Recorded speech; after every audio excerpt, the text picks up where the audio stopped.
Welcome back, Troglodytes, to another edition of the Trogly's Guitar Show. Today we have a 2010 Chad Kroeger Les Paul signature guitar. Now, Chad is the frontman for Nickelback, and Nickelback is a band that is just famous to be made fun of.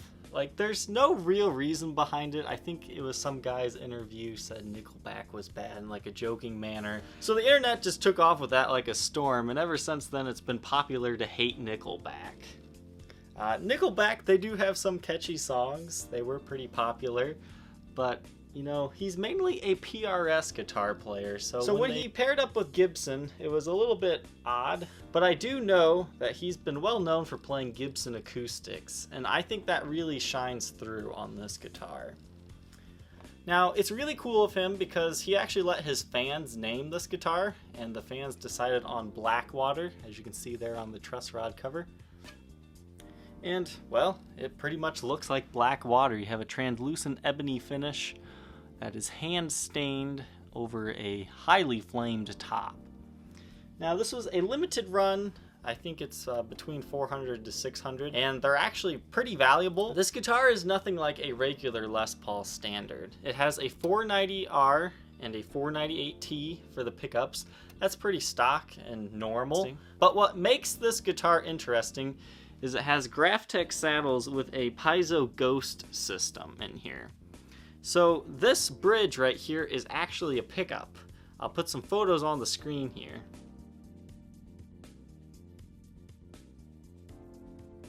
So there's a little wire running to each and every one of these saddle pieces, and then there's a little spot right under here underneath the wood that it's drilled out so they can get to the control cavity.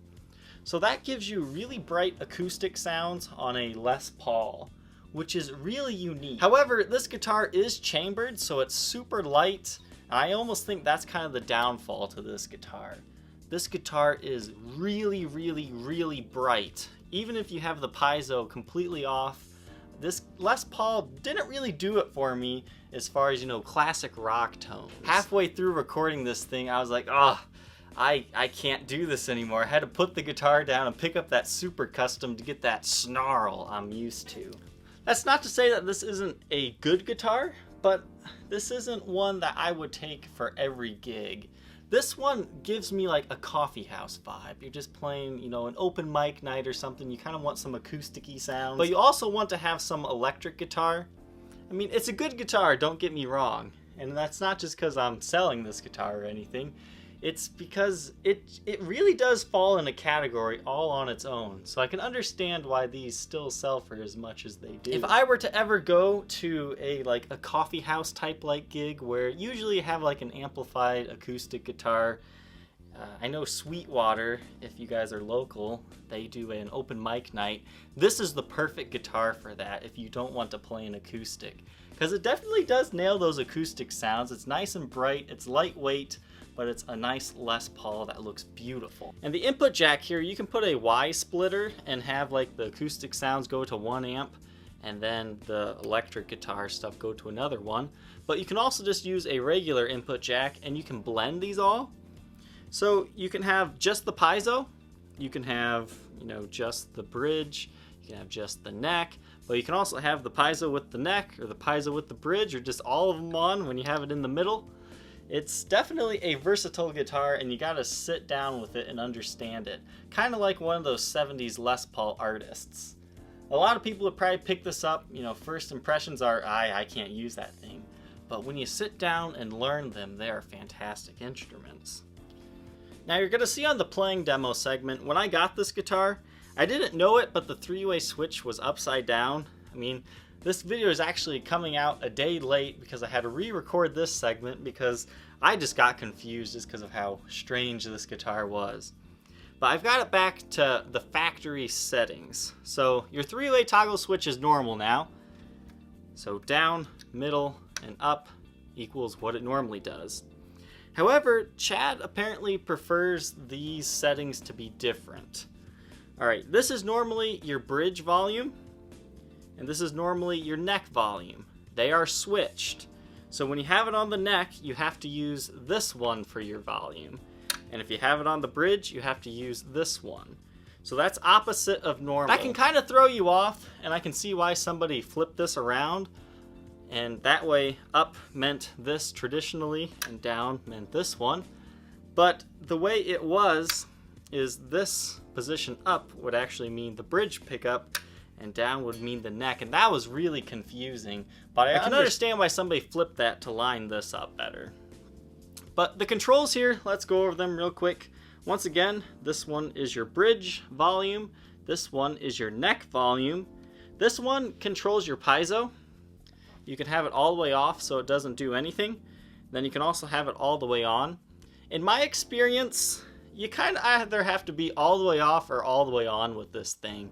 If you have it only halfway, it just doesn't quite sound acoustic-y enough. But if you have it on full blast 10, that's when you really do get convincing acoustic sounds out of this guitar. So once again, if you're playing like a coffee house gig and you want to use a Les Paul, but you still want acoustic sounds, this is your guitar. This one right here, which is normally your bridge tone, is now your master tone for everything. And you're going to want to make use of this knob because this guitar is pretty bright. So you're gonna probably have this tone rolled down quite a bit. All right, the next thing that makes this guitar special is, I guess, Chad Kroeger in like dimly lit gigs. He preferred these large stars on the side of the neck so he can see the fret markers. That's only on the side that you see. You either like it or you don't. I think it's a little cheesy being a star, but it is what it is. So overall, it is a really cool guitar, but now let's go ahead and take a look at the condition. Alright, face of the headstock, you have your typical Gibson mother of pearl logo and your Les Paul model silkscreen there. Truss rod cover says Blackwater, and it has Kroeger tuners, but they have been swapped out, or at least the tips changed for these kind of Clouson style looking ones. So that is not original to the guitar. You have your stock nut and rosewood fretboard here. The frets do show some minor wear, mainly towards the cowboy chord area, but overall nothing that you'll need to address immediately. I mean, this guitar is in pretty good shape. We'll shine the light over it over here, and you can see some light polishing swirls and scratches and light nicks and dings. There are a few minor touch-ups on this guitar on the back because it's black, but besides a few light nicks and dings on the top, this guitar is amazing. I do want to say that since it was hand stained, not all the Blackwaters look this nice. A lot of them that I currently see on the market kind of have a grayish tint to it, like they're too light colored for my tastes. I really like this dark looking one. I think it looks beautiful. Back of the headstock here, you can see your serial number. It looks like 123700624, which makes it a 2010 model. I believe these were made in 2010 and 2011. So again, you have replaced tuners, but I mean, they're the same style. The neck on this one, I would probably say it's kind of like that 59 profile. It's in between a 60s and 50s neck. You know, that medium 60s. I mean, it's not huge by any means, but it's not tiny. Now, there is a small little ding on the neck, I forget where it is, that they kind of did a quick paint touch up on. You'll see that in the Blacklight demo here. But there is a little bit of touch up there. I believe there's a tiny little ding here that they also touched up, but again, we'll see that in the Blacklight demonstration. But you've got some buckle worming and rash, but not a lot on the back, mainly just, you know, the superficial scratches that you see on all black guitars, just from general handling. Piezo does require a 9-volt battery to work. I think this little switch here is defective. You kind of really have to get a screwdriver to pry that thing open, or maybe I'm just doing it wrong. But, I mean, it does work, it's just really hard to get that door to come out. Now, when you open this all up, it is all stock in there. It's a mess of wires, as I'll show you here. But once you understand what all those wires are, it's really not that much of a mess. All those colorful wires are just for the piezo you got. So it's really just a traditionally wired guitar, but you got all that other colorful stuff in it. Now the sides of this guitar do have a few light nicks and dings. I'll show you here. We'll go over nice and slowly so you can see them all. But overall, I'd say this guitar is in really great shape, considering everything. It has Schaller strap buttons on it, that's also a replaced part. There's that ding I was talking about. But for being a 2010, you know, 7 years old, this thing's in great shape. If you took it to a professional polisher, they could probably remove a bulk majority of what's wrong with this guitar. So overall, would I suggest the Chad Kroeger Nickelback frontman's guitar? Not really. I think they're kind of expensive. I believe there's cheaper ways to get a Piezo if this is all you want. I think the guitar is incredibly bright. However, I do see the situations where you would want this guitar, and that's kind of in just those acoustic type gigs where you want a Les Paul. So it's a great guitar, but definitely not for everybody.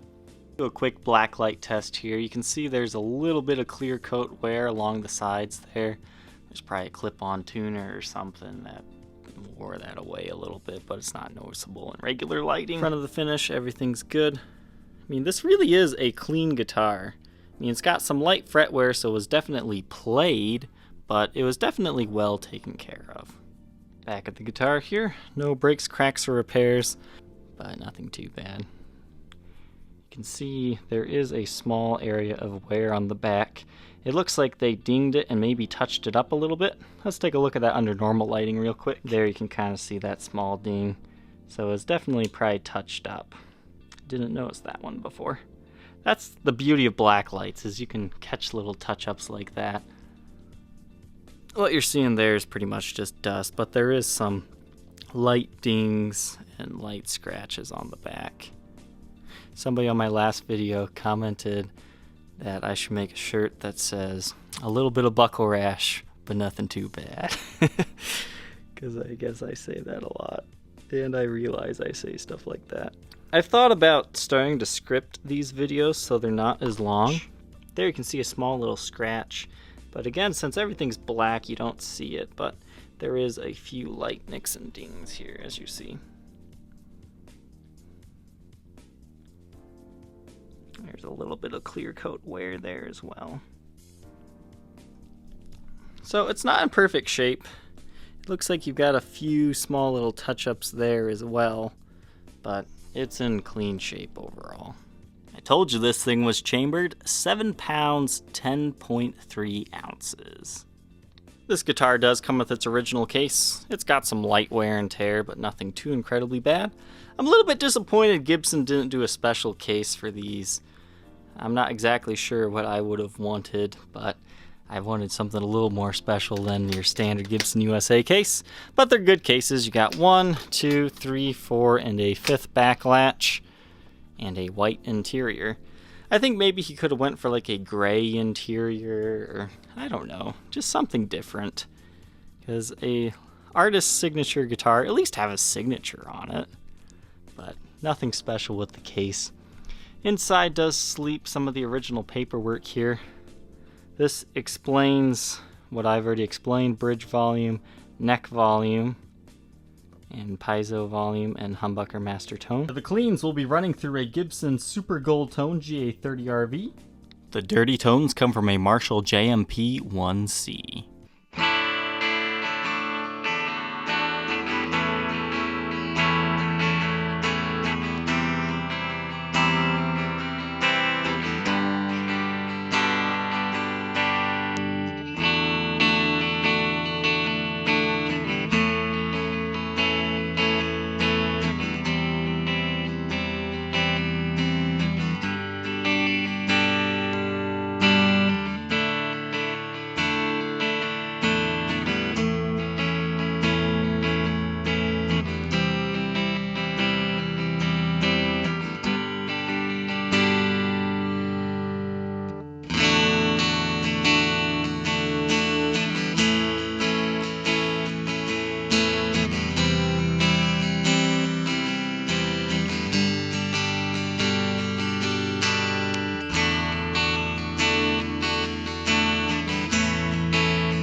If you think you might be interested in this Chad Kroeger Blackwater Les Paul, now that my review is done, you can find it for sale on reverb.com.